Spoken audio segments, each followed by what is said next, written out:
होता शुरू में ही तो सब कुछ वहीं मिलता।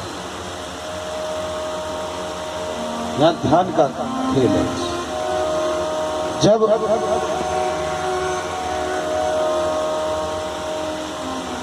रात्रि के 12 बजे जन्म हुआ, इसमें एक बात और उत्तम विचार करने वाली और समझने वाली, आप एकांत में बैठ के भी सोच सकते हो और समझ सकते हो। कभी आपने जो नंबर वाली घड़ियां हो बच्चे के हाथ में ज़्यादातर वो मिलती है 20 रुपए वाली, 25 रुपए वाली, लेकिन वो है जरूर 20-25 रुपए की। आपके जीवन का सारा संकेत वही दे रही है। अगर आप चाहो तो उससे प्रेरणा ले सकते हो।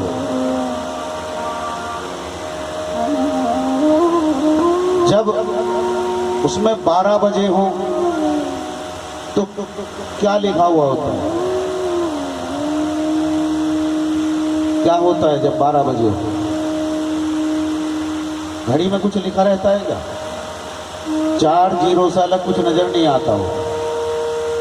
उसके बाद अगर वो थोड़ी आगे बढ़ी तो क्या होगा? 12:01, फिर 12:02। धीरे धीरे धीरे धीरे समय बढ़ा। परमपिता परमेश्वर जब धराधाम पर आए तो आने से पहले ही आपको संकेत दे दिया कि आज जो ये घनघोर घटा छाए हैं, इन सबको, बादलों को, बिजलियों को मैं सबको हटा दूंगा। और देखो, जब मैं आया हूं यहाँ धराधाम पे, अब कुछ नहीं है, सब कुछ शून्य है, जीरो है। मेरी प्राप्ति का मार्ग भी बस यही है। जिसके भी मन में थोड़ी सी उत्सुकता हो और ये समझता हो कि मेरे ऊपर भगवान की कृपा होनी चाहिए, तो उसके लिए ये शब्द अनिवार्य है कि वो घड़ी आपको बता रही है। पहले एक बार शून्य होना पड़ेगा, जीवन को रोकना पड़ेगा, अच्छाई और बुराई सबको त्यागना पड़ेगा। जब आप मंदिर में जाओ या अपने घर में पूजा करो तो सारा का जो आपका ध्यान है, सब ध्यान उधर लगा हो, परमपिता परमेश्वर का। आपका मन खाने में, बच्चे कहाँ जा रहे हैं, क्या कर रहे हैं, हवा तेज आ गई, कपड़े, वहाँ ध्यान मत लगाओ। वो 5 मिनट के लिए अपना समर्पण परमपिता परमेश्वर के चरणों में कर दो और सब कुछ भूल जाओ 5 मिनट के लिए। मैं कौन हूँ, क्यों आया हूँ, किसके लिए आया हूँ, मेरे बच्चे कहाँ हैं, क्या कर रहे? अरे कुछ नहीं, बच्चे तुम्हारे हैं, तुम्हारे थे, तुम्हारे ही रहेंगे, पति भी तुम्हारे ही रहेंगे, और रोटी अगर जलेगी भी एक ही जल सकती है। मान लो आप रोटी बनाते आए, दीपक रख दिया, कोई दूसरा देखने वाला नहीं है, या बिटिया कहीं को चली गई है, तो क्या रोटी जल सकती है? एक। अगर वो जली हुई रोटी भी आपको दिखाई दे रही है तो समझ लेना कि मेरे गोविंद की कृपा इस अन्न पे भी हुई है, इसको भी शून्य कर दिया, समाप्त कर दिया। ये किसी के योग्य नहीं छोड़ा, बस भगवान के योग्य है, किसी के लायक नहीं छोड़ा। अपने विचारों को 5 मिनट के लिए शुद्ध कर लो, बस ज्यादा समय मत दो। पूरा दिन आप नहीं बैठ सकते, भजन नहीं कर सकते, या दोनों टाइम का कई बार ऐसा हो जा, भक्त लोग बताते रहे कि गुरुदेव हम गए थे रिश्तेदारी में, वहाँ का माहौल ऐसा था कि हम भजन नहीं कर पाए। कोई बात नहीं, अनिवार्य नहीं। आप अपने घर पे हो, साफ सफाई करो, अपना आसन लगाओ और बैठ जाओ, घर पे भजन करो। बाहर कोई जरूरी नहीं है। और बाहर अगर भजन करना है तो आपको ना आसन की आवश्यकता है ना माला की, भगवान का नाम ऐसे ही जपते रहो। तुम तो साफ हो, वहाँ चाहे कितना भी गंदा माहौल हो, आप तो गंदे नहीं हो। जब भगवान का भजन करोगे तो खुद शुद्ध हो जाओगे। वो परमपिता परमेश्वर भी आपसे प्रेम करे। और कभी करके देख लेना बेटा, आप कर सकते हो। आज ही जब अपने घर जाओ तो समझना कि कन्हैया जी का जन्म हुआ था, आज मेरे घर में भी मुझे जन्म करना है। ये सोच के जाना, संकल्प लेके जाना, और 5 मिनट के लिए अपने परिवार से बोल देना कि आप हमें मत छेड़ना। 5 मिनट आज हम भगवान के बन के जरूर देखेंगे, सारे विचार त्याग के देखेंगे, ना किसी से ईर्ष्या, ना द्वेष, ना कोई प्रेम, ना किसी पाप की याद करेंगे, ना पुण्य की। और पाप और पुण्य की भी परिभाषा आपसे बता।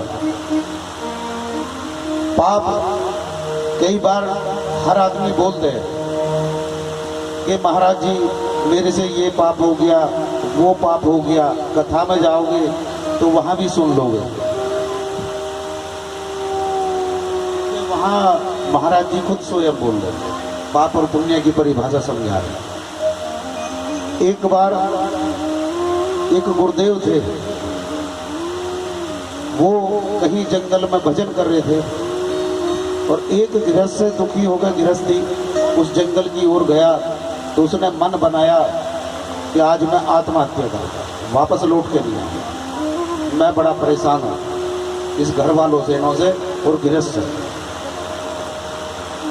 जैसे ही गया, वहाँ जाने के बाद कहा महाराज जी, जब उन्हें दिखाई दे कि कुटिया है बहुत दूर, कि चलो इस कुटिया में ही चले, नहीं बैठ के जलपान करेंगे तो बाद में देखेंगे, आत्महत्या तो आज करनी है, घर तो लौट के जाना है।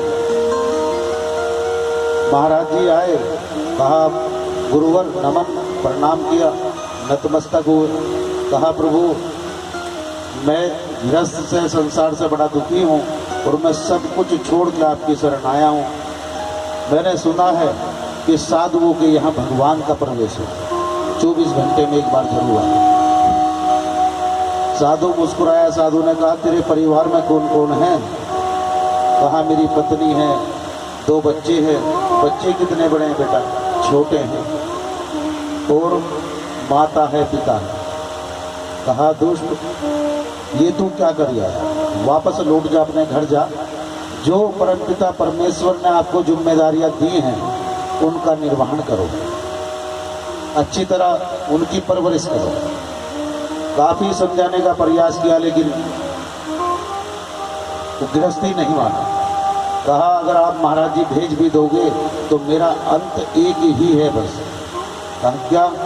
कि मैं घर तो नहीं लौटूंगा, पर हाँ ये दुनिया जरूर छोड़ूंगा।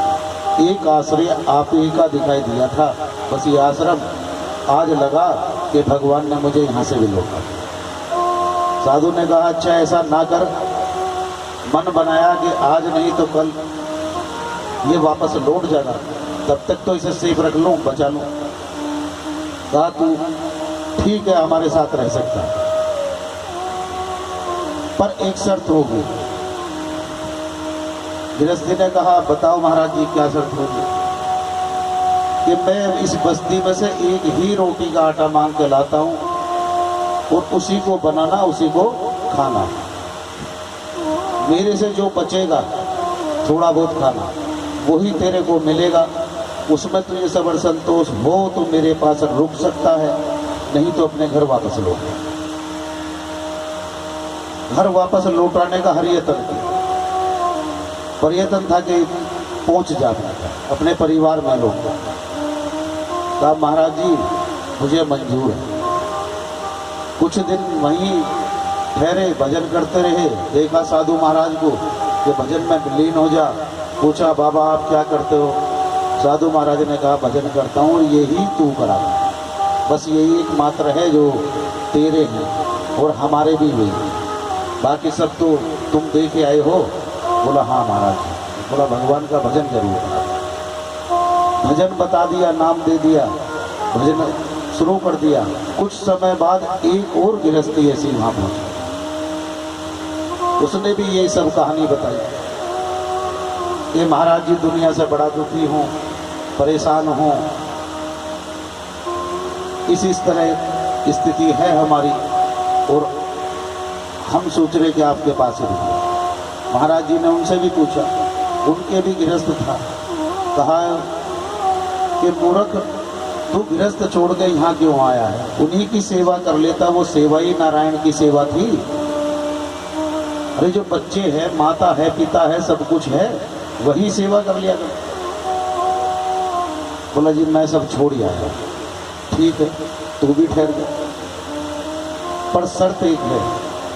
क्या है ये कि एक रोटी का आटा लाता हूँ, वही बनाई, उसे मैं खा लेता हूँ, बचा हुआ टुकड़ा जो बच गया मेरे से वो इसे दूसरा ये मेरा शिष्य खा ले, और इससे जो बचेगा अगर वो खा के ठहर सकता हो तो ठहर जा, नहीं तो वापस लौट जा। कहा मैं वही खा लूँगा। ठीक है, ऐसी क्रम चलता रहा। वो एक रोटी का आटा मांग कर लाए, बनाई, महाराज जी ने खा ली, बची कुची दूसरे ने खा ली। जो उनसे सब्जी वगैरह जो भी लगती होगी, या वो क्या बोलते हैं थोड़ा सा आटा जब छाने हैं, वो जो बचा उसे घोल के वो पी जाया करता। तीसरा, काफ़ी टाइम ऐसे ही गुजर गया। तो जो पहले वहाँ पहुँचा था लड़का, उसकी मृत्यु हो गई, शरीर त्याग दिया उसने। जैसे ही त्यागा, महाराज जी को भी बड़ा दुख हुआ कि शिष्य चला गया। और जो दूसरा शिष्य था उसने कहा हम दो भाई की तरह रह रहे थे, महाराज जी आज ये चले गए, बड़े दुख की। ठीक है भाई, अब इसका अजल मजल करने का इंतजाम करें। तो उसके लिए जो भी सामग्री थी वो इकट्ठी की और लेके जैसे ही चले, वो तभी राम राम करके बैठा हुआ। उन्होंने देखा अभी तो ये गुजर गया था, शरीर छोड़ दिया था, और अभी राम राम करके बैठ गया। तो उससे पूछा तुम तो मर गए थे? बोला हाँ महाराज। फिर? बोला मैं प्रभु ने वापस भेजा। कैसे? तो उसने बताया कि जब मैं वहाँ गया, मेरे लिए एक विमान आया और विमान में बैठने की सीट वगैरह सब थी। जैसे ही मैं उसमें बैठा और वो उड़ के चला, तो एक चिड़िया उड़ी आ रही थी, वो चिड़िया मेरे विमान पर बैठ गई। पीछे से एक बाज भगा उड़ा चला आ रहा था उसके पीछे पीछे। तो जैसे ही वो बाज आया, मैंने वो चिड़िया उड़ा। जैसे ही चिड़िया उड़ाई तो मुझे लगा कि मैंने एक की जान बचा दी। बेटा ध्यान से सुनना, तुम बड़े पाप पुण्य के बोझ में दबे रहते हो। कहा मुझे लगा कि मैंने एक की जान बचा दी, नहीं तो बाज उसे उठा कर लिया।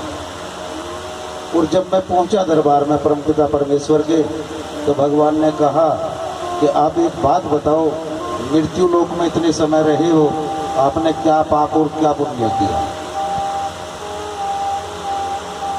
शिष्य ने उत्तर दिया कि प्रभु अब से पहले पाप और पुण्य तो मुझे शायद याद नहीं है पूरी तरह, लेकिन एक पुण्य तो मैं अभी करके आ रहा हूँ। बोला क्या? एक चिड़िया मेरे विमान पर आकर बैठ गई थी, और जैसे ही पीछे से बाज आ रहा था, मैंने देखा कि ये सब पकड़ के ले जाएगा, तो वो चिड़िया उड़ा गया।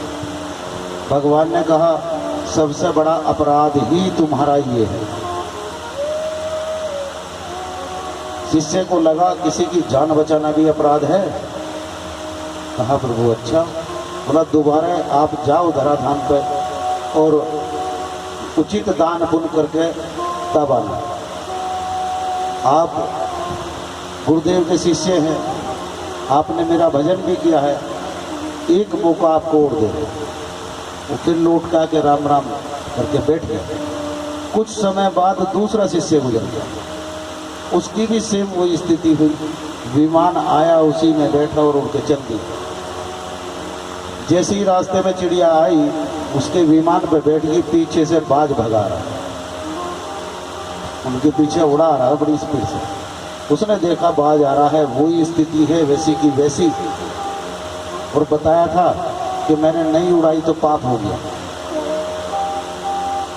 उड़ा दी तो पाप हो गया, अब मैं इसे उड़ाता ही नहीं। पीछे से बाज आया, उसने पकड़ी, उठा के ले गया और बाज ने चिड़िया को खा लिया। तो जैसे ही भगवान के दरबार में गए तो कहा आओ बैठो, आपने क्या पाप और क्या पुण्य किया? कहा प्रभु जीवन के पाप और पुण्य का तो मुझे नहीं पता, पर अभी आते समय एक पुण्य जरूर कर दिया। क्या? बोला एक चिड़िया आई थी, पीछे से बाज आया, और मैंने वो चिड़िया उड़ाई नहीं, उसे वो बाज पकड़ के लेके चला गया और खा गया, तो उसका पेट भर गया। मैंने तो कोई पाप नहीं किया। बस सबसे बड़ा अपराध ही तेरा ये है। और दोबारा जा मृत्यु लोक में सत्य कर्म करके तब वापस आ। तूने भी मेरा भजन किया। जैसे ही वापस आया तो वहाँ उनकी सैया तैयार थी, वो भी राम राम करके बैठ गया। गुरुदेव ने देखा कि तो ये शिष्य भी गया, ये भी वापस आ लिया, पहला गया वो भी वापस आ लिया, ऐसा क्या चल रहा है आजकल। उससे कहा तुम्हारे साथ क्या हुआ? बोला गुरुदेव जो इनके साथ हुआ मैंने उसके विपरीत कर दिया, चिड़िया उड़ाई नहीं थी, उसे बाज पकड़ के ले गया। भगवान ने तो फिर भी ये कह दिया कि सबसे बड़ा पाप तेरा यही है। अब ये समझ में नहीं आ रहा पाप और पुण्य है क्या। कहा अच्छा चलो कभी कोई घटना अगर हमारे साथ ऐसी हुई तो आपको जरूर बताओ। कहा गुरुदेव हमें इसका स्वर जरूर दे दें, उत्तर दे दें। ठीक है। कुछ समय बाद गुरुजी ने अपना शरीर पूरा कर दिया और वो भी वही स्थिति बनी विमान वाली, उसी में बैठे और वहाँ से उड़ के चल दी। रास्ते में जब नजर आए तो चिड़िया भगी आ रही थी, तभी आंख बंद कर ली और माला हाथ में ली और जाप करना शुरू कर दिया। श्री राधे श्री कृष्णा, श्री राधे श्री कृष्णा, श्री राधे श्री कृष्णा, श्री राधे श्री कृष्णा। आंख बंद कर ली और करते करते भगवान के दरबार में पहुंच गए। वहाँ जाने के बाद परमपिता परमेश्वर ने पूछा कि गुरुदेव आप आए हो, आपने क्या पाप और क्या पुण्य किया है? बोला प्रभु मैं नहीं जानता, पाप और पुण्य के बारे में तो आप ही बता सकते। अच्छा अभी रास्ते में विमान था? हाँ। आप विमान में बैठे? हाँ। जैसे ही आप उड़ के चले तो कोई चिड़िया आई? गुरुदेव ने कहा हाँ प्रभु चिड़िया आई। तो आपने क्या किया? बोला मैंने आंख बंद कर ली और आपका ही ध्यान किया, आपका ही भजन करता हुआ चला। हाँ ठीक है तो आप आओ स्वर्ग लोक जाओ। कहा भगवान स्वर्ग लोक की तो बात ठीक है, पर एक थोड़ी सी आपसे विनती है। क्या कि दो मेरे शिष्य पहले आए थे, उनके साथ ऐसे ऐसे घटना घटी थी और उन्होंने मेरे से इस सवाल का उत्तर पूछा था, स्वर क्या है? गुरुजी बता जरूर दे। कहा तो सुनो गुरुदेव, जब तुम्हारा पहला शिष्य आया तो वो बाज जो था मेरा भक्त था और भूखा था काफी समय से। मैंने एक मायावी चिड़िया बनाई उसकी भूख मिटाने के लिए और उस विमान पर बैठा दिया। जैसे ही वो उस विमान के पास पहुंचा तो तुम्हारे दुष्ट शिष्य ने वो उड़ा दिया। थोड़ी दूर चलने के बाद उस बाज ने अपने प्राण त्याग दिए, असहाय हो चुका है। अच्छा प्रभु। और दूसरा बोला जब वो दूसरा विमान में बैठ के आया वही इसी तरह की चिड़िया थी वहाँ, लेकिन वो असली चिड़िया थी, मायावी नहीं थी। और पीछे से बाज आया, उस दुष्ट ने वो चिड़िया नहीं उड़ाई, उसे बाज खा गया। एक हत्या का अपराध उसे लगा। कहा प्रभु जब उड़ाने पे भी अपराध है और ना उड़ाने पे भी अपराध है तो फिर मनुष्य को संसार में क्या करना चाहिए? क्या ऐसा साधन है और क्या पाप और क्या पुण्य? मैं उन शिष्य को क्या बताऊंगा? भगवान ने बड़ा मुस्कुरा के उत्तर दिया और कहा कि गुरुदेव आप जाओ और अपने शिष्य को बस एक ही बात बोलो, पाप और पुण्य का फैसला तेरे हाथ में नहीं है, ये मेरे हाथ में है। ये भगवान का फैसला है क्या पाप और क्या पुण्य है। वो किसी पाप और पुण्य के बोझ में ना दबे, उसे बोझ ना समझे। जो नित्य कर्म कर दिया हो तो ठीक है, और जितना समय बचा है वर्तमान में मेरा ही भजन करे, मेरा ही भजन करे, मेरा ही भजन करे। तो जो पाप हुआ भी होगा वो भी नष्ट हो जाएगा। नहीं तो जीवन भर इसी भार में आप दबे रहो। कई बार ऐसा हो जाए बेटा, बचपन में किसी बच्चे से कोई गलती हुई हो, किसी ने नहीं देखी, और आज तक वो उसी पाप के बोझ में दबा रहा है। अरे मेरे से तो ये हो गया था, महाराज जी तो ये बोल रहे थे। तुम जो बीत गया, वो भूत जो अभी बता रहे थे, भूत पे ध्यान मत दो। जिसका नाम ही भूत हो वो आपको क्या देगा? एक डर से अलग कोई दूसरी चीज नहीं देगा, वो आपको डराने चलाएगा। उनको याद मत करो, जो हो गया सो हो गया, चला गया जो समय था। आज वर्तमान में भगवान का भजन करो, भविष्य की चिंता ना करो। अगर आज भजन करोगे तो एक सत्य और है, आज आप यहाँ कथा में हो, कल अगर नहीं भी आए तो आपकी जो आत्मा अंदर है, परमपिता परमेश्वर, और आपका मन बुद्धि नहीं भी आ पाए, एक बार दौड़ के जरूर यहाँ पर आओगे। ये 24 घंटे में हर कर्म का परिणाम मिलता है। जो आज किया है कल उसकी याद जरूर आए। भविष्य उसकी चिंता छोड़ दो, जो वर्तमान है उसे खुशहाल रखो, भगवान के भजन में लीन रहो। अरे जब तुम परमात्मा के चरणों में हो तो आने वाला कल तो अपने आप ही सुधार दोगे। कल भी आपको भगवान के भजन की ही याद आएगी, किसी और गिरफ्त की या और कार्य की याद नहीं आएगी। बोलो वृंदावन बिहारी लाल की जय। श्री कृष्ण गोविंद हरे मुरारी, हे नाथ नारायण वासुदेवा। श्री कृष्ण गोविंद हरे मुरारी, हे नाथ नारायण वासुदेवा। हे नाथ नारायण वासुदेवा, हे नाथ नारायण वासुदेवा। श्री कृष्ण गोविंद हरे मुरारी, हे नाथ नारायण वासुदेवा।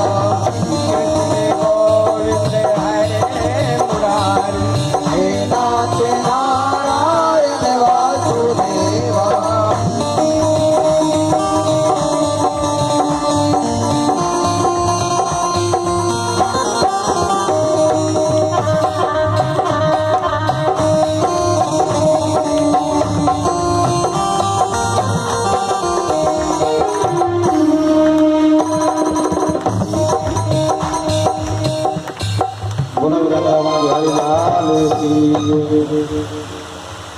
देवकी के 7 पुत्रों को, एक का नाम था कीर्तिमान, एक का सुसैन, तीसरे का भद्रसेन, चौथे का रजू, पांचवे का संवर्धन, और छठे थे भद्र, और 7वें का आप जानते हो। बोलना पड़ेगा नहीं ना? चलो अगर नहीं जानते, वैसे जानते हो। बलदाव जी, बलराम जी, और 8वें स्वयं परमपिता परमेश्वर श्री कृष्ण भगवान। एक बहन थी सुभद्रा, वो भी देवकी की पुत्री थी, आदिशक्ति थी।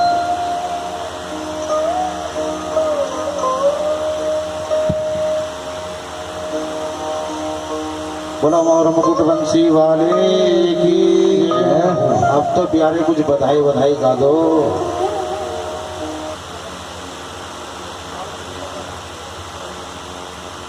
जन्मे है कृष्ण कनाई, गोकुल में देखो बाजे बधाई। जन्मे है कृष्ण कनाई, गोकुल में देखो बाजे बधाई। जन्मे है कृष्ण कनाई, गोकुल में देखो बाजे बधाई। जन्मे है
श्री हरि, आप भी थोड़ा झूम लो, मस्त हो लो, मस्ती में।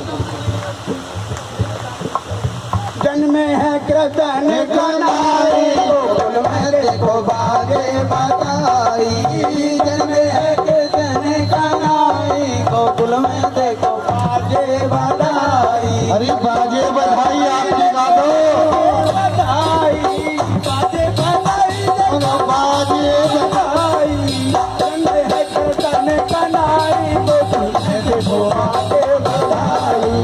जन्मे है कृष्ण कन्हई गोकुल में देखो बाजे बधाई। जन्मे है कृष्ण कन्हई गोकुल में देखो बाजे बधाई। जन्मे है कृष्ण कन्हई गोकुल में देखो बाजे बधाई।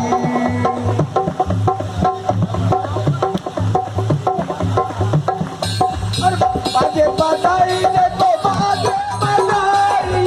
बाजे बधाई देखो श्री हरि, बाजे बधाई देखो बाजे बधाई। बाजे बधाई देखो बाजे बधाई। जन्मे है कृष्ण कन्हई देखो बाजे बधाई। जन्मे है कृष्ण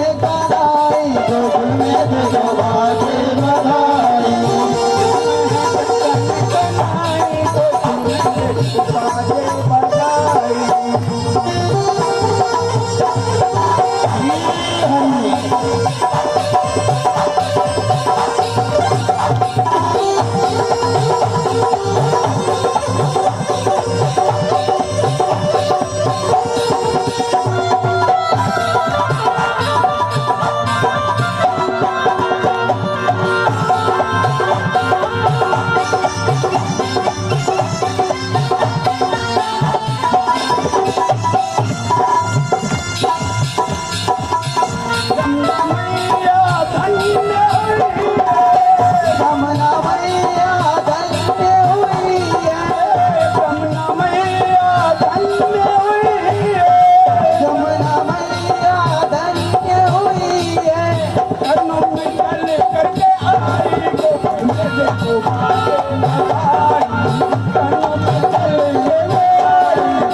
देखो बाजे बधाई।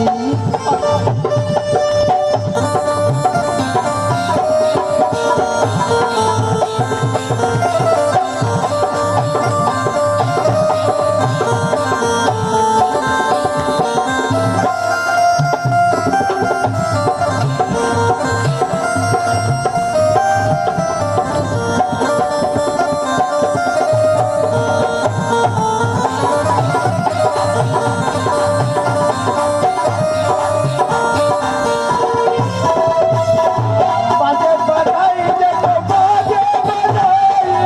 बाजे बधाई देखो बाजे बधाई। गोकुल में बधाई में देखो बाजे बधाई। जन्मे है कृष्ण कन्हई गोकुल में